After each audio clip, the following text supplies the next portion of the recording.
এখন জাপানে অনেক রাত, কিন্তু আমার ঘুম আসছে না। কি হচ্ছে বাংলাদেশের, কি হচ্ছে বাংলাদেশের গভর্নমেন্টের, কি হচ্ছে বাংলাদেশের স্টুডেন্টদের? এই পর্যন্ত আমি যতটুকু জানি অনলাইন নিউজের মাধ্যমে, বাংলাদেশে এই পর্যন্ত 19টা প্রাণ ঝরে গেছে।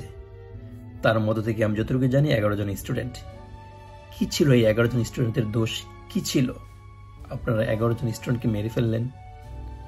আমরা যারা প্রবাসে থাকি তাদের সবসময়, আমি সহ প্রত্যেকে আমি যতটুকু জানি, আমাদের সবসময় দেশের খোঁজ খবর নেওয়ার সম্ভব হয় না। কারণ আমরা এক একজন এক একটা কালচারে থাকি, এক একটা সোসাইটিতে থাকি, আমাদের একটা ব্যস্ততা থাকে কাজের। সেই কারণে হয়তো আমাদের সবসময় দেশের খোঁজ খবর নেওয়া সম্ভব হয় না।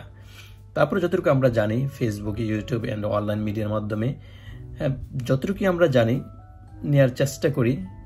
আমি যতটুকু এই পর্যন্ত জানি, দেশের যে ছাত্রদের একটা মুভমেন্ট চলছে গত 10 থেকে 12 দিন বা কিছু কম বেশি হতে পারে, সেটা আমি যতটুকু জানি প্রথমত এটা খুব নর্মাল ছিল। স্টুডেন্টদের কিছু দাবি দাওয়া নিয়ে রাস্তায় নেমেছিল। সেটা সরকার চাইলে খুব সহজে, খুব সিম্পলি, খুব ঠান্ডা মাথায় তাদেরকে সেখানে শেষ করে দিতে পারত। সেখানে তাদেরকে মেরে শেষ করে না, সেখানে সমাধান দিয়ে দিতে পারত। সেটা তারা যদি রং থাকে তাদেরকে বুঝিয়ে দিতে পারতেন গভর্নমেন্ট, কিন্তু না, একটি মাত্র বক্তব্যের কারণে আজকে 19টা প্রাণ চলে গেল। ভাবা যায়? 19টা মায়ের বুক খালি হয়েছে, 19টা বাবা তার সন্তানকে হারিয়েছেন, 19টা ফ্যামিলি তাদের ভাইকে হারিয়েছেন। এটা ভাবা যায়? এই মুহূর্তে বাংলাদেশে যে একটা সংকট চলছে, আমি কারো দোষ বা কে ভালো বা কে খারাপ সেটা এই মুহূর্তে আমি বলতে যাচ্ছি না। কারণ প্রত্যেকে গভর্নমেন্ট কর্তৃক, গভর্নমেন্টের প্রশাসন, যে আইন শৃঙ্খলা বাহিনীগুলো আছে, প্রত্যেকেই এবং স্টুডেন্টরা এবং সাধারণ মানুষ একটি অ্যাগ্রেসিভ মোডে আছেন। সেই কারণে আমি কার দোষ বা কে ভালো বা কে মন্দ এটা বলতে চাচ্ছি না। কারণ আমার কথা শুনে কেউ যদি আরো একটু অ্যাগ্রেসিভ হয়ে যায়, কারো একটু রক্ত গরম হয়ে যায় এবং তার যদি কিছু হয়, সে দায়ভারটা আমার উপরে পড়বে। তার জন্য আমি এই মুহূর্তে কিছু বলছি না কে দোষ বা কে ভালো বা খারাপ আমার দৃষ্টিতে এবং আমার ফিলোসফিতে। তবে এতটুকুই বলবো যে এখন একটু সংকট মুহূর্তে চলছে বাংলাদেশ গভর্নমেন্ট এবং সাধারণ জনগণ এবং সাধারণ স্টুডেন্টদের মাঝে। সরকার চাইলে খুব সহজে সেটা হ্যান্ডেল করতে পারে। সরকারের উচিত, এই মুহূর্তে সরকারের উচিত আরো একটু নমনীয়, আরো একটু ভদ্র, আরো একটু বিনয়ীভাবে স্টুডেন্টদের সাথে কথা বলা, স্টুডেন্টদেরকে ডেকে নিয়ে তাদের সাথে কথা বলা, বা আপনারা গিয়ে তাদের সাথে কথা বলেন, তাদেরকে খুঁজে বের করে তাদের সাথে কথা বলেন খুব বিনয়ীভাবে। তারা যদি ভুল থাকে তাদেরকে বোঝান, যা তাদের টিচারের মাধ্যমে তাদেরকে বোঝান, কিন্তু একটা সমঝোতার মধ্যে আসেন। দেশ এইভাবে চলতে পারে না। বিশ্বের প্রত্যেকটা মিডিয়া, প্রত্যেকটা দেশের প্রত্যেকটা নিউজ পেপার, প্রত্যেকটা প্রিন্টিং মিডিয়া, প্রত্যেকটা অনলাইন মিডিয়া, টিভি চ্যানেল এই নিউজগুলো কাভারেজ করছে এবং প্রত্যেকটাই আমি যতগুলো নিউজ দেখেছি কেউই গভর্নমেন্টের পক্ষে না। হ্যাঁ, অনেকে নিরপেক্ষভাবে সংবাদ প্রকাশ করছে, নিরপেক্ষর মধ্যেও প্রত্যেকে স্টুডেন্টদের সাফাই গাচ্ছে, স্টুডেন্টদের কথা বলছে, স্টুডেন্ট মারা যাচ্ছে। একটা দেশের সরকার কর্তৃক বা প্রশাসন কর্তৃক স্টুডেন্টের গায়ে হাত তুলবে, স্টুডেন্টরা যত বড় অপরাধই করুক না কেন, স্টুডেন্টের গায়ে হাত তুলবে, সেটা যে কত বড় অপরাধ, কতটা নির্লজ্জ, কতটা দুঃসাহসের ব্যাপার, সেটা একটা সভ্য জাতি না হলে সেটা বোঝাটা দুষ্কর। সভ্য গভর্নমেন্ট, সভ্য মানুষ না হলে সেটা বোঝাটা দুষ্কর। স্টুডেন্টদের গায়ে হাত তোলা গভর্নমেন্ট কর্তৃক বা প্রশাসন কর্তৃক, স্টুডেন্ট যতই খারাপ হোক, স্টুডেন্ট যতই উগ্র হয়ে উঠুক, এই মুহূর্তে যতটুকু বলতে চাই, গভর্নমেন্ট কি করবে তাদের ব্যাপার।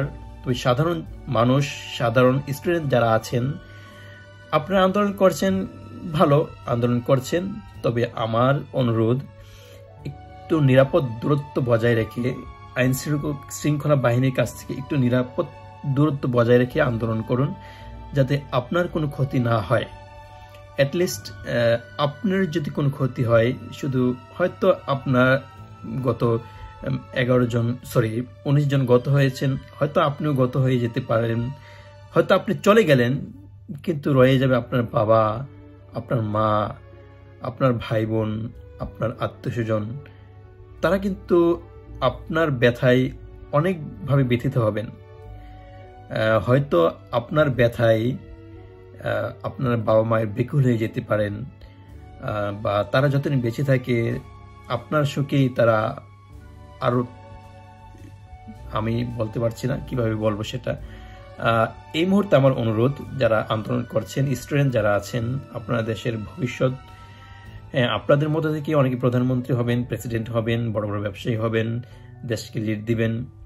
এই মুহূর্তে যারা আছেন, আপনাদের মধ্যে একটা যে চেতনা আমি দেখতে পাচ্ছি, আপনাদের দ্বারা অন্যায় কাজ খুবই কম হওয়ার সম্ভাবনা।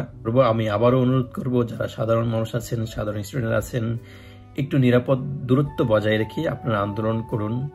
একই সাথে আমি জানি আমার কথা কিছু আসে যায় না গভর্নমেন্টের বা সরকারের বা প্রশাসনের। আমি সবাইকে অনুরোধ করব, গভর্নমেন্ট, প্রশাসনে যারা আছেন, পুলিশ বাহিনী বা আইন শৃঙ্খলা বাহিনী যারা আছেন, তার আর একটু নমনীয়, আর একটু ভদ্র, আর একটু বিনয়ী হয়ে স্টুডেন্টের সাথে কথা বলা, আচার আচরণ করা। এইভাবে 19টা প্রাণ ঝরে যাওয়া কোনোভাবে কাম্য নয়। স্টুডেন্টদের গায়ে হাত তোলা, স্টুডেন্টদেরকে গুলি করে মারা, সেটা কোনো সভ্য জাতির কাজ নয়। আবার আমি ভারাক্রান্ত হৃদয়ে সবার প্রতি শুভকামনা, এখানে শুভকামনা না, একটা শান্তি কামনা করছি। সবাই যেন একটু সুশৃঙ্খলভাবে, একটু ঠান্ডা মাথায়, সবাই যেন সবাইকে বুঝাইতে পারে, এরকম একটা পরিস্থিতি তৈরি হোক বাংলাদেশে, গভর্নমেন্টের পক্ষ থেকে এবং স্টুডেন্টদের পক্ষ থেকে। আমি কারো দোষ বা কে ভালো বা কি মন্দ, সেটা আমি আবারও বলছি, কি ভালো বা কি মন্দ এই মুহূর্তে সেটা বলতে চাচ্ছি না। আমি বলতে চাচ্ছি যে একটু শান্তি বজায় রাখা দরকার গভর্নমেন্টের পক্ষ থেকে এবং স্টুডেন্টদের পক্ষ থেকে। বিশেষ করে গভর্নমেন্টের পক্ষ থেকে একটু শান্তি বজায় রাখা দরকার, একটু নমনীয়ভাবে, একটু ভদ্রভাবে, আমি আবারও বলছি, একটু নমনীয়ভাবে, একটু ভদ্রভাবে স্টুডেন্টের সাথে কথা বলা দরকার, আচার আচরণ করা দরকার। সবাই সুস্থ থাকবেন, ভালো থাকবেন, নিরাপদ দূরত্ব বজায় থেকে চলাফেরা করবেন। আল্লাহ হাফেজ।